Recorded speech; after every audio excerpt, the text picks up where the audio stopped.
Alec Pastor buka pintu kembali. Denny Lanzat dan Martin Paes harumkan budaya Indonesia di Ayak.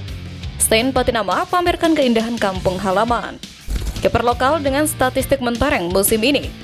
Simak informasi selengkapnya sebagai berikut.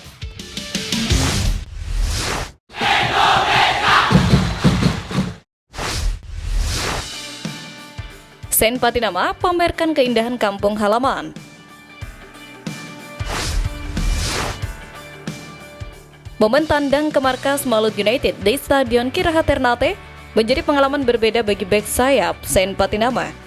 Laga pekan ke-23 BRI Super League 2025-2026 tersebut bukan sekedar perburuan 3 poin, melainkan juga perjalanan emosional ke tanah leluhurnya di Maluku. Stein Patinama yang memiliki darah Maluku dari garis keluarga ayahnya berasal dari Pulau Haruku, Maluku Tengah, akhirnya merasakan langsung atmosfer Indonesia Timur. Keindahan alam yang tersaji di Ternate membuat pemain kelahiran Belanda tersebut terpukau. Ia tak menyembunyikan kekagumannya. Usai pertandingan, Stein Patinama membagikan kesannya melalui media sosial pribadi. Sepotong surga di bumi ada di pulau yang indah ini. Rasanya semakin nikmat dengan 3 poin dari permainan yang indah. Jumpa lagi, Maluku Manise, ujar Stein Patinama di Instagram miliknya. Ungkapan itu menggambarkan betapa dalam kesan yang ia rasakan. Panorama laut, langit biru, serta landscape pegunungan khas Maluku disebutnya sebagai pengalaman yang sulit dilupakan. Kebahagiaan Patinama semakin lengkap karena Persija pulang dengan kemenangan dramatis 3-2 atas Malut United. Ia pun berjanji suatu hari akan kembali menikmati keindahan bumi Maluku, bukan hanya sebagai pesepak bola, tapi juga sebagai bagian dari keluarga besar di tanah leluhur.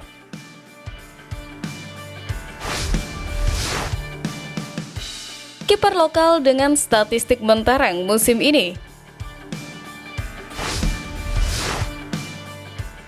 1. Teja Paku Alam. Penampilan Teja Paku Alam musim ini bisa disebut sebagai yang terbaik sepanjang karirnya bersama Persib.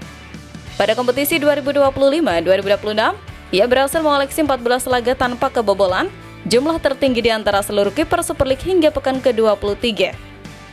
Dari total 20 pertandingan yang ia mainkan, Teja mencatatkan rasio clean sheet mencapai 70%.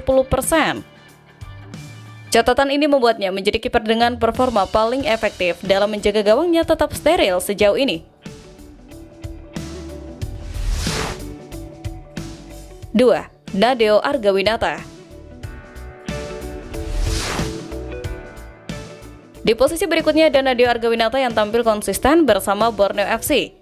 Kiper yang juga berstatus penggawa timnas Indonesia tersebut sudah turun dalam 22 pertandingan. Dari jumlah tersebut, Nadeo sukses mencatatkan 8 clean sheet atau sekitar 36% dari total laga yang ia jalani. Menariknya, ia belum pernah absen sekalipun dari daftar starter. Perannya sebagai kapten tim juga mempertegas posisinya sebagai pilihan utama di bawah Mister Gawang Pesut Etam. 3. Cahya Supriyadi. Nama Cahya Supriyadi juga patut masuk dalam daftar kiper terbaik musim ini. Penjaga gawang yang biasanya memperkuat tim nasional kelompok usia tersebut kini tak lagi sekedar mengisi kuota U23 di level klub. Bersama PSM Yogyakarta, Cahya dipercaya sebagai kiper utama dan mampu menjawab kepercayaan itu dengan statistik solid. Ia telah tampil dalam 19 laga dan mengoleksi 7 clean sheet dengan persentase dari bobol mencapai 36,8%. Kehadiran 3 kiper lokal tersebut memberikan banyak pilihan bagi John Hartman. Hartman sendiri menekankan bahwa pintu timnas selalu terbuka bagi siapa saja yang menunjukkan kerja keras dan data statistik yang akurat.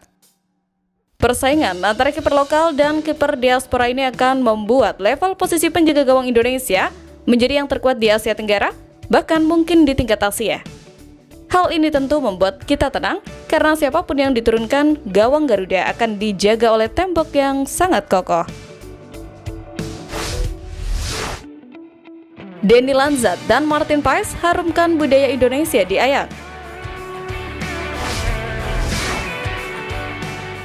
Kentalnya nuansa Indonesia kini mulai terasa di markas salah satu klub terbesar di dunia, Ajax Amsterdam.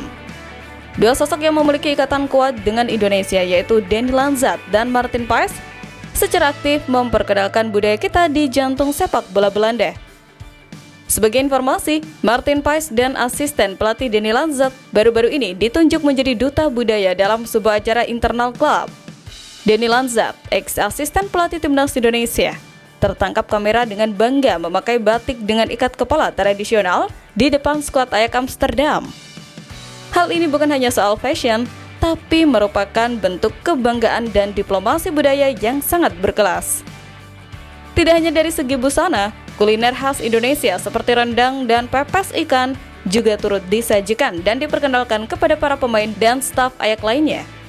Tak mau kalah, Martin Paes juga ikut serta memperkenalkan budaya Indonesia ke rekan-rekan setimnya di Ajax. Kisah haru ini viral karena menunjukkan bahwa Martin Paes benar-benar sudah jatuh cinta total dengan Indonesia. Memperkenalkan kuliner dan pakaian adat di salah satu klub terbaik dunia adalah promosi gratis yang sangat efektif bagi nama baik bangsa. Aksi Lanzat dan Paes ini membuktikan bahwa mereka adalah duta bangsa yang sesungguhnya di luar negeri. Di Ajax, mereka tidak hanya bicara soal taktik, tapi juga soal identitas. Kehadiran dua figur berdarah Indonesia ini tidak hanya memperkuat skuad Ajax dari sisi teknis, tetapi juga secara tidak langsung menjadi jembatan budaya yang memperkenalkan kekayaan Indonesia di panggung sepak bola Eropa.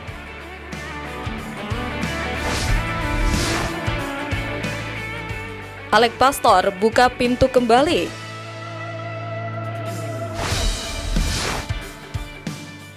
Setelah sempat 4 bulan menganggur dari aktivitasnya bersama timnas Indonesia, Alex Pastor kini memberikan sinyal positif. Awalnya, Alex Pastor membantu Patrick Kluivert dalam memimpin timnas Indonesia menuju Piala Dunia 2026. Namun sayang, kebersamaan Pastor di skuad Garuda hanya berjalan 10 bulan. Ia ikut diberhentikan dari pekerjaannya di timnas Indonesia setelah kegagalan timnas Indonesia ke putaran final Piala Dunia 2026 pada pertengahan Oktober 2025. Perjalanan skuad Garuda kandas di putaran keempat kualifikasi usai takluk dari Arab Saudi dan Irak.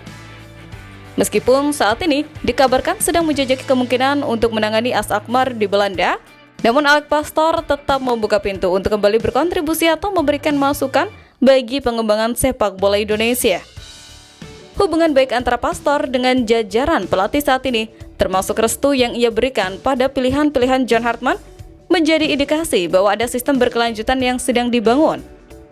John Hartman pun menilai bahwa pilihan staf pelatih yang ia ambil saat ini sudah tepat.